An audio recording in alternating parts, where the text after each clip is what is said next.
on our side that I don't know if we're seeing much progress. A last question for you. I was a little confused by an earlier statement, so I wanted to clarify that. You have testified in the past that you do not support creating a special corps or service focused on cyber. Yes, ma'am, that's true. Okay. Thank you very much. Thank you. Senator Blumenthal. Thank you, Mr. Chairman. Admiral, thank you for your service. We will miss you, as others have said. Have you read the special counsel's indictment against 13 Russians and several Russian entities? I haven't read the actual indictment. I've seen the media reporting on it. I haven't seen the actual indictment. Well, I recommend that you do so, sir, with all due respect. For us as Americans, it is an incredibly chilling, absolutely terrifying account of an attack on our democracy. You refer to it as a series of actions that, quote, threaten the foundations of our democracy. I think that's a very polite way of putting this act of warfare. In fact, the Russians themselves refer to it as informational warfare. That's from them, not from us.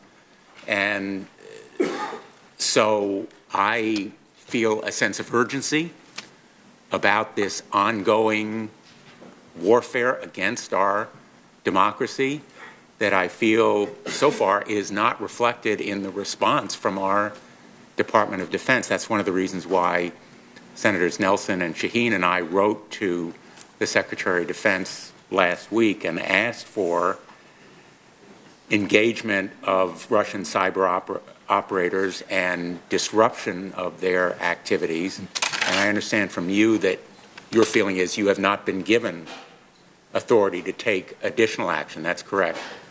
Sir. Have you asked for that authority? No, I have not. I've tried to act within the authority that has been granted to me to be aggressive. Why have you not asked for additional authority? Because I guess my sense right now is I'm not sure that the capabilities that I have would be the optimal or only response to this. I think we need to, if I could, I apologize. But wouldn't you agree that it is a necessary response? It could be a part of a response. I would certainly acknowledge that. I just think we need to step back and look at this very broadly, because one of the arguments, not just this current piece, but others, is be mindful of falling in the trap that just because someone comes at us in cyber that we have to default to immediately going back and doing the exact same thing. I've always believed we need to step back and think a little bit more broadly about it and just don't default. It's because of that, that I have not done that to date. Well, for how long, with all due respect, are we going to step back and look broadly at this ongoing attack? I mean, literally last week, in the wake of the Parkland shooting, the bots, the fake accounts, again and again disrupting, sowing discord, continuing to attack our democracy in ways that most Americans should find absolutely intolerable. May I suggest that seeking that additional authority perhaps is appropriate at this point? Sir, again, much of what you're asking me, I'm an operational commander, not a policymaker. That's the challenge for me as a military commander. Wouldn't you agree with me that the president himself is aware of these attacks and should give you that additional authority? I think the president is certainly aware. Sir, I am not going to tell the president what he should or should not do. I'll use my chain of command to make my recommendations to the secretary as to, hey, sir, hey, within the DOD mission set and within the responsibilities that you have allocated to Cyber Command, here's what I think we can and should do. Well, without belaboring this point, would you agree with me that the Russians have been in no way deterred from this? Oh, yes, sir. I think that's true. They're doing it with impunity. They could care less what we think. They're continuing to attack us. Yes, sir. So thus far, the response of the United States of America to this ongoing attack has been completely inadequate. It hasn't changed the calculus, is my sense. It has not changed the calculus of the behavior on the part of the Russians. And it hasn't changed their behavior. Right, that's my sense. And they've paid no price for meddling in 2016 election or They haven't paid a price, at least, that's sufficient to get them to change their behavior. well, they haven't paid any price, so far as I can see, have they? You could argue some of the sanctions that have been imposed. You could also argue some of the indictments. Again, I don't think it's fair to say nothing has been done, although, again, you're getting way outside my lane as an operational commander, sir. But it has been completely inadequate so far. It certainly hasn't generated the change in behavior that I think we all know we need. Thank you, Mr. Chairman. So the question is, does he think Thank you, Mr. Chairman. declared war on us? Admiral Rogers, I do join my colleagues in thanking you for your service, not only in Cyber Command, but also your 37 years of service in the military. You have been asked a number of questions about the Russian interference with our elections and questions about who's in charge. And you testified that Department of Homeland Security is the sector lead on countering Russia's efforts to tamper with our elections. Now, it seems to me, anyway, that perhaps Cyber Command has the best resources and best equipped to actually do something in this area. You are the operational person, but you don't have a specific authority from the president or the or anyone else, for that matter, to go forward. Now, you did also indicate that you are, I believe you used the word constant contact with Department. I said regular. I said I interact with them regularly. Contact with Department of Homeland Security, and the sense that I have, is that that I wonder what the Department of Homeland Security, which is charged with countering the Russian interference with our elections, what they are doing. So, since you are in regular contact with Homeland Security, what have you advised the DHS to do in this area to counter Russia's interference with our elections? What have I advised DHS to do in the execution of DHS's mission? That's yes, not really. Have you given them any advice? That's not really my role, ma'am. No, but you are in constant contact. What are you in constant? So we talk about, tell me what you're doing, tell me how you're organized, what are the capabilities that Cyber Command, for example, could support you with. Those are the kinds of discussions. I also make sure the information flow, are you getting the benefit of the insights that we're generating based on the actions that we have taken?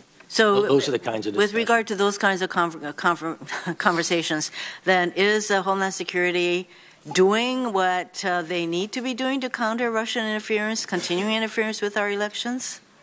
You need to talk to them, ma'am. I don't have full knowledge of everything the Department of Homeland Security is doing here. Therefore, it would be an ill-formed opinion on my part to assess their performance. So I'm trying to get at, with all of the resources and the awareness that you have, what kind of specific advice you have given to Homeland Security, because we do not get the impression that they are doing what's adequate to counter anything that the Russians are doing, certainly not to the point where they will stop doing it. Right.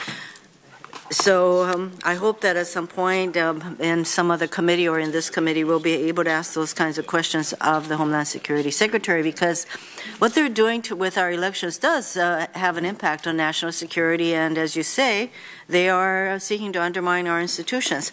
I'd also like to join Senator Ernst in her focus on the Department of Defense fully utilizing the cyber capabilities of our reserves and National Guards. That's just a statement, and I think you concur with that. As you leave your command, I am wondering what would be your suggestion that your successor, focus on as he or she, it'll probably be a he, take over Cyber Command. What are the things that you would want the new person to focus on? So this is what I would say to the individual, assuming the nominee is confirmed. You're inheriting in a structure that reflects choices we made 8 to 10 years ago. We need to step back and ask ourselves, is the structure optimized for today and tomorrow? And how do we take the lessons of the last 8 years where we've done a whole lot of activity in the defense, in the offense, working with the private sector? There are insights there that I think we can harness to look at how do we evolve this structure. I'd also argue we need to step back, and you have raised this with me already this morning. How do we better work the DoD role in the defense industrial base and the clear defense contractors? we've got to get a different dynamic here.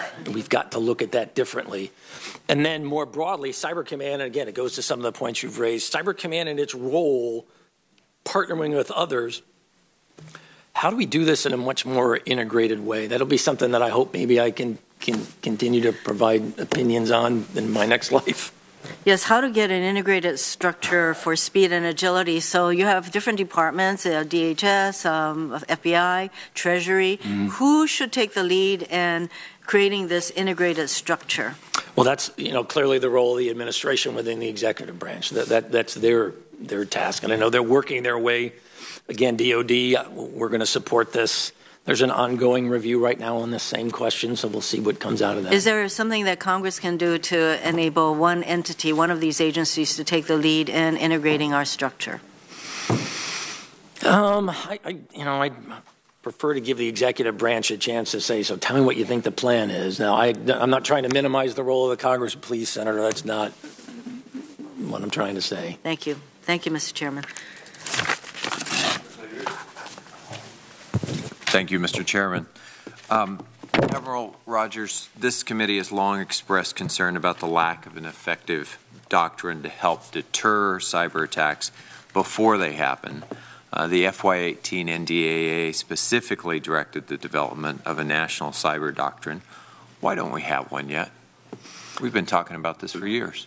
Right, so I don't want to speak for others. I flat out can't tell you why. The point I'm trying to make as a commander is, hey, we need this, that there would be value, not just for Cyber Command, not just for the Department of Defense, but for the nation as a whole. As I've said, there is an ongoing effort right now. I hope this is going to generate some of the points that you make. I think it's frustrating to all of us. It's not because of willful ignorance or neglect or negligence, but we clearly haven't put ourselves where we need to be. Is it even possible to achieve cyber deterrence when we don't have some sort of public-facing, articulated cyber doctrine that gives our enemies pause? Well, I think deterrence has multiple components, from capabilities to a sense of what we can and can't do and what we will and won't do. So I would also argue, let's not think. So we have some inherent deterrent value in our capabilities. Yes, but sir. If we had an articulated doctrine that would also help. Through some, that pointed out that there would be consequences. Would that increase our deterrent ability? I think that would increase it, but I also, I apologize, the other point I wanted to try to make was, but don't think a strategy in of itself is the panacea. I think it's an important component of where we need to be, but it's the tools and the underpinning as well. Once you get that framework, then it's, so what do you do to actually get to actionable outcomes? So right now, as my colleagues pointed out, the Russian state continues to use bots. They continue to use trolls and other basically information warfare tools to sow division in this country. Yes, sir. Sow doubt. Has our response been adequate to create any sort of visible deterrence to those activities? It clearly has not changed their calculus. It's not changing their behavior. I think that draws just sort of a fine point on we need to be doing everything we can right now to increase that deterrent value because it's not being effective. Let's take a hypothetical for a moment. Tomorrow, there's a nation-state cyber attack against our power and energy sector. It results in power outages. It results in oil and gas pipelines shutting down. Take a moment.